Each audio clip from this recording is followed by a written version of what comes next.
Bapa, Engkau baik. Bapa, Engkau baik. Kau selalu baik kepadaku. Bapa, ku cinta Kau.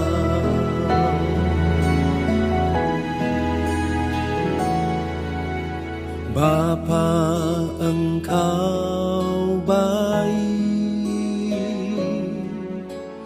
Bapa. Shalom, saudara kekasih di dalam Kristus. Berjumpa lagi dengan saya, Pendeta Pribadi Santosa, dalam pengajaran dasar iman Kristen. Setelah kita menyelesaikan materi keselamatan, maka kita melanjutkan pelajaran dalam buku kedua mengenai perubahan hati. Ada 5 pelajaran tentang perubahan hati dimulai hari ini dari sesi memiliki hati Bapa. Saudara, kata hati di sini bicara pola pikir, perasaan, dan kehendak seseorang. Sebelumnya, mari kita berdoa terlebih dahulu. Terima kasih Tuhan Yesus kalau hari ini kami boleh berkumpul kembali belajar pelajaran dasar iman Kristen. Hari ini kami belajar mengenai memiliki hati Bapa. Tolong kami ya Tuhan, bukalah hati pikiran kami supaya kami memahami firman-Mu dan memiliki hati Bapa. Terima kasih Bapa, di dalam nama Tuhan Yesus kami berdoa dan mengucap syukur. Haleluya. Amin. Tujuan utama Allah membawa kita masuk ke dalam kerajaan-Nya adalah untuk menjadikan kita pengubah-pengubah dunia. Coba ikuti saya. Pengubah-pengubah dunia, yaitu garam dan terang. Agar kita dapat menjadi pengubah-pengubah dunia, maka syaratnya kita mesti memiliki hati Bapa. Matius 5 ayat 48 berkata, "Karena itu haruslah kamu sempurna, sama seperti Bapamu yang di sorga adalah sempurna." Hati Bapa adalah hati yang dipenuhi dengan kasih yang sempurna atau kasih agape, yang dapat mengasihi orang lain tanpa syarat. Bagaimanakah cara mengenal hati Bapa? Yohanes 14 ayat 6-10 mengajarkan hal itu. Yohanes 14 ayat 6. Kata Yesus kepadanya, "Akulah jalan dan kebenaran dan hidup. Tidak ada seorang pun yang datang kepada Bapa kalau tidak melalui Aku. Sekiranya kamu mengenal Aku, pasti kamu juga mengenal Bapa-Ku. Sekarang ini kamu mengenal Dia, dan kamu telah melihat Dia." Kata Filipus kepadanya, "Tuhan, tunjukkanlah Bapa itu kepada kami. Itu sudah cukup bagi kami." Kata Yesus kepadanya, "Telah sekian lama aku bersama-sama kamu, Filipus, namun engkau tidak mengenal Aku. Barang siapa telah melihat Aku, ia telah melihat Bapa. Bagaimana engkau berkata, 'Tunjukkanlah Bapa itu kepada kami'? Tidak percayakah engkau bahwa Aku di dalam Bapa dan Bapa di dalam Aku? Apa yang Aku katakan kepadamu, tidak Aku katakan dari diriku sendiri, tetapi Bapa yang diam di dalam Aku. Dialah yang melakukan pekerjaannya." Saudara, ada 3 langkah untuk boleh mengenal hati Bapa. Yang pertama adalah ikut Yesus. Yesus akan selalu membawa kita kepada Bapa. Yohanes 14 ayat 6 mengatakan demikian, "Akulah jalan dan kebenaran dan hidup. Tidak ada seorang pun yang datang kepada Bapa kalau tidak melalui Aku." Tanpa kematian Yesus di kayu salib, maka tidak akan ada seorang pun yang dapat datang kepada Bapa.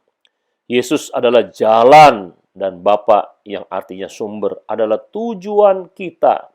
Yang kedua, belajar mengenal dan mengalami Bapa melalui Yesus. Yohanes 14 ayat 7 berkata, "Sekiranya kamu mengenal aku, pasti kamu juga mengenal Bapa-Ku. Sekarang ini kamu mengenal Dia dan kamu telah melihat Dia." Manusia tidak dapat mengenal Bapa jikalau Yesus tidak memperkenalkannya. Yesus Kristus adalah gambar Bapa yang dapat dilihat dan dapat dikenal oleh kita. Namun seperti Filipus, banyak pengikut Kristus yang mempunyai kesulitan untuk mengenal gambar Bapa. Sebab di dalam keluarga, kita mempunyai gambar bapa jasmani yang tidak ideal, bahkan sangat buruk. Itu dari Yohanes 14 ayat 8 sampai 9. Jadi apakah kunci untuk mengenal hati Bapa Sorgawi sehingga kita bisa membangun hubungan yang intim dengan Dia? Kuncinya adalah kita mengampuni sikap atau perbuatan dari bapa jasmani yang telah melukai kita. Ada bapa yang tidak hadir di rumah. Ada bapa yang tidak memuji. Ada bapa yang tidak memberi waktu. Ada bapa yang menceraikan ibu kita. Ada bapa yang otoriter. Ada bapa yang kejam dan sadis. Ada bapa yang lemah dan pelin-pelan. Ada bapa yang mengasihi dengan syarat. Saudara, ada sebuah kesaksian. Ada seorang anak selalu dituntut oleh ayahnya sempurna, termasuk di dalam pelajaran sekolahnya. Suatu hari anak itu mendapatkan angka 80 dan dia sangat senang. Dia memberikan ulangan itu kepada bapaknya. Tetapi pada waktu dia tunjukkan kepada bapaknya, ulangan itu dilempar oleh bapaknya. Bapak tidak mau demikian. Bapak mau 100, kamu dapat 100. Akhirnya anak itu diam dan akhirnya anak itu pergi sambil menangis. Kira-kira 2 minggu kemudian, anak itu ulangan lagi dapat angka 95. Dia berkata, mungkin Bapak pasti senang saya dapat angka 95. Tetapi apa hal hasil? Pada waktu dia menunjukkan ulangannya kepada bapaknya, tetap saja ulangan itu kertasnya dilempar oleh bapaknya. Bapak sudah bilang, kamu harus dapat 100. Tidak boleh kurang. Anaknya kaget dan anaknya akhirnya menangis. Saudara, dari hari ke hari, anak itu memacu untuk belajar, untuk menyenangkan hati bapaknya. Tetapi bapaknya tidak pernah memuji hasil kerja anaknya. Dari bulan ke bulan, tahun ke tahun. Tahu saudara, akhirnya dia mengenal bapaknya adalah bapak yang perfeksionis, yang menuntut hasil yang sempurna. Memang kadang-kadang bagus, tapi kebanyakan adalah membuat kepahitan di hati sang anak. Kalau dia dapat angka yang tidak dapat 100, dia tidak mau tunjukkan kepada bapaknya. Dan dia sangat benci kepada bapaknya, karena bapaknya tidak menghargai. Nah, inilah contoh dari bapak yang tidak memuji. Saudara, ada juga bapak yang otoriter. Suatu hari ada kesaksian seorang anak, ayahnya sederhana. Dia menitipkan anak itu kepada pamannya. Nah, saudara, pamannya itu terkenal otoriter, kejam dan sadis. Setiap hari, waktu dia ada di rumah pamannya, yang ada hanya cacian, pukulan, cercaan, dan penghinaan kepada dirinya. Dan dia tanggung semua itu, dan akhirnya dia bilang, ini adalah perbuatan bapak saya demikian. Saudara, di dalam kehidupannya atau menjelang dewasa, pada waktu itu saya sedang membawakan sesi hati Bapak ini. Pada waktu saya tantang, siapa yang membenci bapaknya, pamannya, siapa. Mari saya doakan. Anak ini yang sudah dewasa maju dan menangis, saudara. Dan dia ceritakan bagaimana perlakuan pamannya. Dan juga dia benci sama bapaknya karena bapaknya tidak bertanggung jawab. Tapi akhirnya Tuhan pulihkan dia. Sehingga dia bisa mengampuni pamannya dan mengampuni papanya.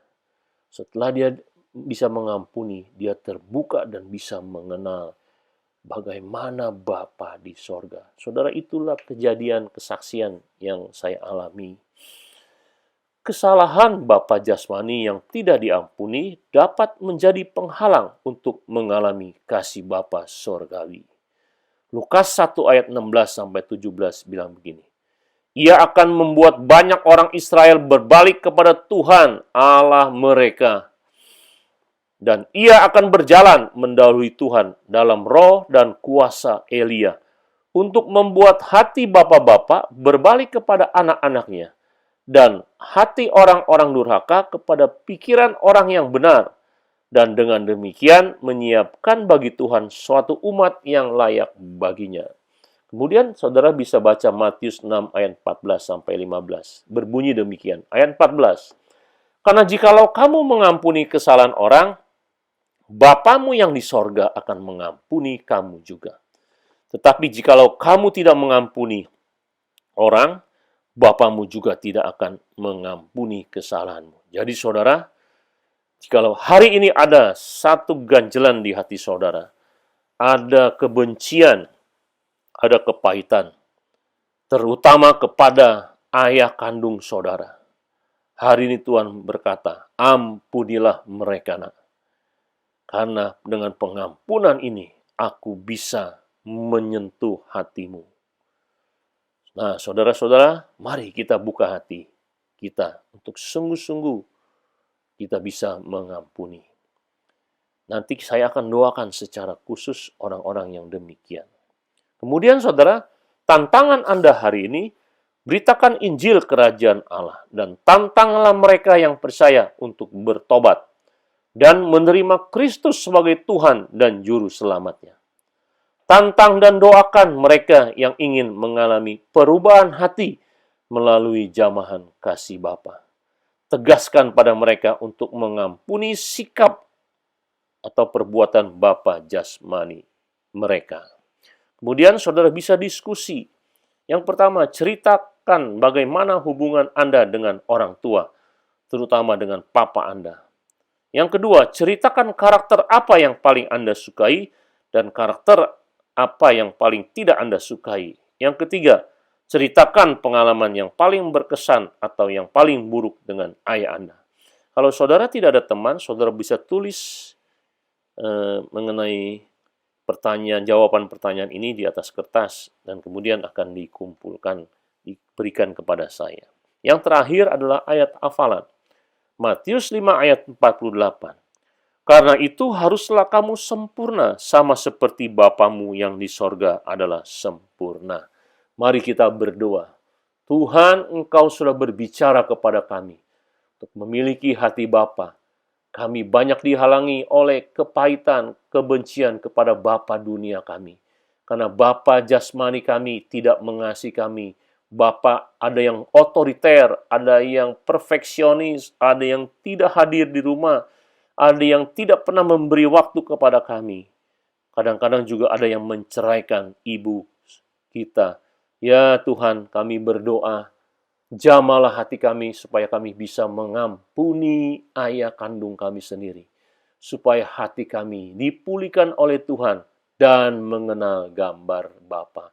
Dan kami memiliki hati Bapa. Tolong kami Tuhan. Hamba-Mu berdoa buat yang mendengar khotbah online ini. Sentuhlah hati mereka. Dan mereka boleh sungguh melepaskan pengampunan kepada ayah kandung mereka. Terima kasih Tuhan Yesus. Di dalam nama Tuhan Yesus kami berdoa dan mengucap syukur. Haleluya. Amin. Nah saudara, inilah akhir dari pelajaran pertama, materi perubahan hati, yaitu memiliki hati Bapa. Saya percaya saudara diberkati pada hari ini. Sampai jumpa kembali di minggu depan dalam pelajaran kedua. Tuhan memberkati. Shalom. Bapa, Engkau baik. Bapa,